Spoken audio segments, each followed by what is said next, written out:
పద్మశాలి వధూవరుల పరిచయ వేదిక అధ్యక్షుడుగా దాసరి నరసింహులుగా ఉన్నాను. ఇది గతంలో 18 సంవత్సరాలు, మొన్నటి 6 సంవత్సరాలుగా ఈ పరిచయ వేదిక నడుపుతున్నాం. ఇప్పుడు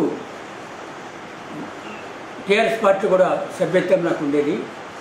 టీఆర్ఎస్ పార్టీకి నేను ఇవన్నీ చూసిన తర్వాత, స్కాండల్ చూసిన తర్వాత బాధ వేసి నేను పార్టీకి రాజీనామా చేస్తున్నాను.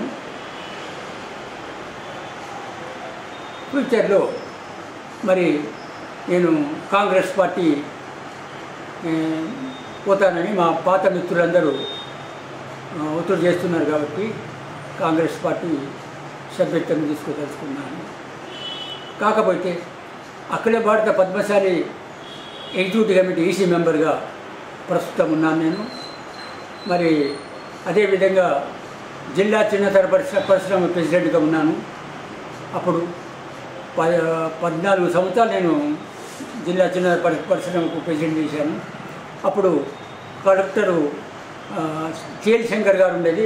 ఆ టైంలో ఆయన అపాయింట్ చేశారు నన్ను. మరి వెంకటరావు టైంలో ముఖ్యమంత్రి ఉన్నప్పుడు దీనికి చాలా జిల్లా లెవెల్లో చిన్నతర పరిశ్రమ డెవలప్మెంట్ చేయించాడని నాకు సెమిస్టర్ పత్రం కూడా వారు అందజేశారు. మరి వారికి కూడా చెప్తూ మేమందరికీ మాట్లాడుతున్నాం.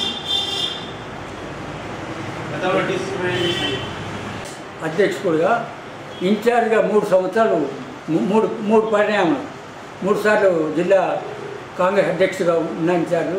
మళ్ళీ కంటిన్యూగా former chief minister Vijayabhaskar Reddy గారు కాలేజ్ గ్రౌండ్లో బహిరంగ సభ పెట్టినప్పుడు నన్ను దాసరి నరసింహునికి జిల్లా అధ్యక్షుడిగా నియమిస్తున్నా అని అనౌన్స్ చేశారు.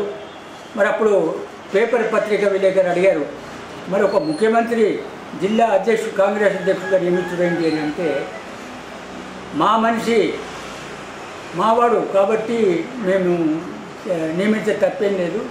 ఆరు కమాలుద్దీన్ అధ్యక్షుడిది లెటర్ చూపిస్తూనే ఆయన సైన్ తోటి దాసరి నరసింహులు అపాయింటెడ్ అని లెటర్ చూపించారు. అప్పుడు ఈరోజు టీఆర్ఎస్ పార్టీకి రాజీనామా చేస్తున్నాను. రాజీనామా కారణాలంటే